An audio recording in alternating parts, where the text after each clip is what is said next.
글쎄요, 송미령 농림부 장관의 유임을 두고 이 갑론을박이 쉽게 식지 않고 있습니다. 먼저 용산 대통령실 앞에 오늘 화면을 잠시 먼저 준비했습니다.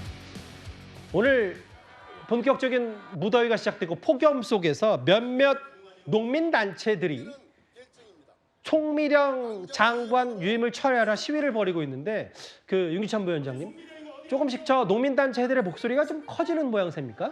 농민단체들의 문제 제기는 일단 타당한 면이 없지 않아 있어요. 그러니까 실제 송미령 장관 같은 경우에는 위원회에서 어떤 결정, 만장일치한 다수결로 결정된 정책을 집행하는 그런 위치에 있던 것이 아니고 본인이 독임제 중앙행정기관의 장이었기 때문에 최종 본인이 과연 농민을 위해서 어떤 법령이 유리할 것인지 불리할 것인지를 판단해서 이거 추진 여부를 결정하는 역할을 하는데 불과 1년도 안 된 사이에 이전에는 농사법이 사실 농민의 미래에 도움이 된다, 도움이 안 된다라고 해서 반대했던 분이 심지어는 거부권까지 건의했던 분이 지금은 또 이게 농민의 미래에 도움이 된다라고 해서 찬성한다 그러면 물론 내용은 약간 변경된다고 말씀하시지만 이걸 누가 믿겠습니까? 그래서 이 부분은 글쎄요, 행정에 대한 우리 국민의 어떤 신뢰 이런 측면에도 굉장히 안 좋다.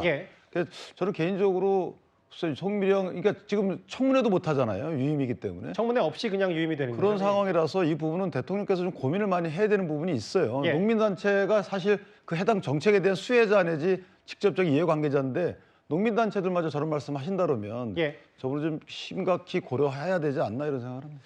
오늘 폭염 속에서도 몇몇 농민단체들이 상경 집회를 연 모습 잠깐 보고 왔다면 아까 윤기찬 부위원장이 지적한 부분이 바로 이 부분인 것 같아요.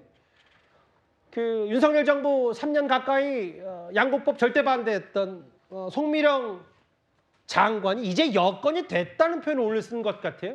그 화면 과거 발언과 함께 비교를 해보겠습니다.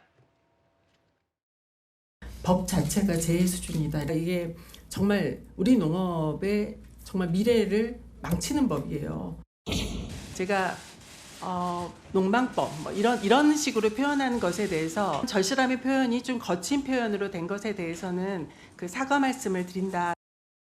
이번에는 사전적으로 대책을 해서 남는 쌀이 아예 없는 상황을 만들겠다라는 것이 핵심적인 내용 변화입니다. 윤석열 정부 때 했던 정책을 그대로 하겠다는 거 아닙니까? 아닙니다, 의원님. 근본적으로 다릅니다. 지금 우리 정부에서는 사전의 수급 조절에 대해서 뜻을 같이 하기 때문에 지금은 이제 양곡관리법을 할 수 있는 여건이 되었다. 우리 정부라는 표현을 썼어요. 송미령 장관이 여건이 됐다라고 하는데 성춘 부장님, 뭐 구체적인 내용을 잠시 뒤에 짚어보긴 하도 오늘 한 기사 제목을 보니까 영화를 패러디했다고요? 지금은 맞고 그때는 틀리다 뭐 이런 패러디도 있던데 어떻게 받아들이세요? 그러니까 지금 양곡관리법을 할 수 있는 무슨 여건이 상황이 바뀐 건 좀 아니라고 봅니다. 정권이 바뀌었을 뿐입니다. 그러니까 양곡관리법에 대한 입장이 정부가 지금 다르게 하게 된 것이죠. 저는 지금 송미령 장관의 케이스를 보면서 사실 대통령제 국가들의 한계, 단점으로 지적되는 것들이 국무위원들은 소신을 펼칠 수 없다라는 게 있거든요. 그러니까 왜냐하면 대통령제 국가에서는 국무위원들이 대통령이 임면권을 갖고 있기 때문에 언제든 대통령의 국정 철학과 다를 때는 자를 수 있도록 되어 있기 때문에 본인의 소신보다는 대통령의 국정 철학을 따라가도록 하는 그것이 단점으로 지적이 됩니다. 하지만 저는 송미령 장관 케이스 같은 경우가 이재명 대통령이 봤을 때는 이 사람이 실무 파악 능력은 뛰어나다고 본 겁니다.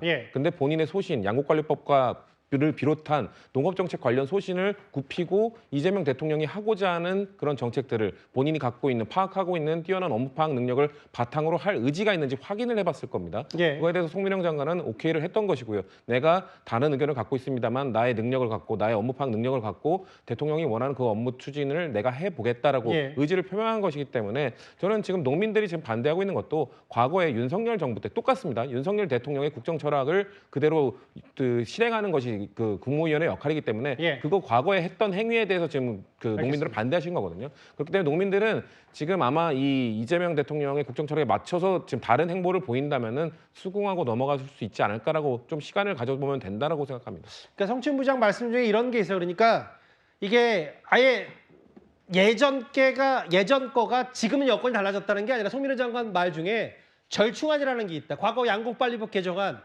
초과 생산된 쌀을 정부가 의미 매입하는 게 아니라 쌀 대신 다른 품종으로 전환하는 경우에 혜택을 주겠다라는, 그 절충안이니까 이현정 의원님 지금 여건이 달라졌다는 게 송 장관 얘기인 거예요. 저는 여건이 달라졌다는 건 주로 착각을 하는 것입니다. 여건이 아니라 여건이요. 여건이. 왜냐하면 이분이 우리 정부라고 자꾸 이야기를 하는데 예. 누구 정부인지 모르겠어요. 이재명 정부죠. 아 그러니까 뭐 불과 지금 얼마 안 됐지 않습니까? 예. 그리고 지금 그때 상황과 지금 상황이 뭐 시간이 한 몇 년이 흘렀나요? 아니지 않습니까? 상황이 변한 게 뭐가 있어요? 아무것도 없어요. 똑같은 상황입니다. 저는 이거는요. 우리가 그런 이야기가 있습니다. 세수는 세 부대에 담으라는 이야기가 있습니다. 정책은 펼치는 것은 또 책임이 따릅니다. 자, 이재명 정부가 양국관리법 그거 통과시켰다면 본인들 그 원하는 그 소신 있는 분으로 기용을 해서 통과시키면 돼요. 그리고 책임을 져야 됩니다. 그게 국정 책임지는 거 아니겠어요? 근데 지금 이 우리 국민들이 불편해하는 거는 뭐냐면 저는 아마 송민영 장관 본인도 내적 갈등은 엄청 클 거예요. 불과 몇 달 전에는 본인이 그렇게 농망법이라고 이야기했던 분이 이제 와서는 전혀 다른 소신을 이야기하면서 의원님 달라졌어요. 지금은 다릅니다. 여건이 달라요라고 이야기했는데 뭐가 달라요? 아무것도 달라진 게 없는데. 너무 잔인한 거 아니에요? 그리고 국민들이 과연 장관들을 신뢰할 수 있겠냐고요. 그러니까 이분이 뭔 특출한 능력이 있으면 모르겠지만 저는 이재명 정부가 예. 본인들 양국관리법 원하는 대로 통과시키면 되잖아요. 그러면 그 동의하는 장관 세워서 통과시키면 됩니다. 그 다음에 책임을 지셔야 됩니다. 이제 우리 정부에서는 여건이 됐다는 그 송미령 농림부 장관의 오늘 발언과 용산 대통령실 앞으로 달려와서 철회 집회를 열고 있는 몇몇 농민단체 얘기까지 하나하나 짚어봤습니다.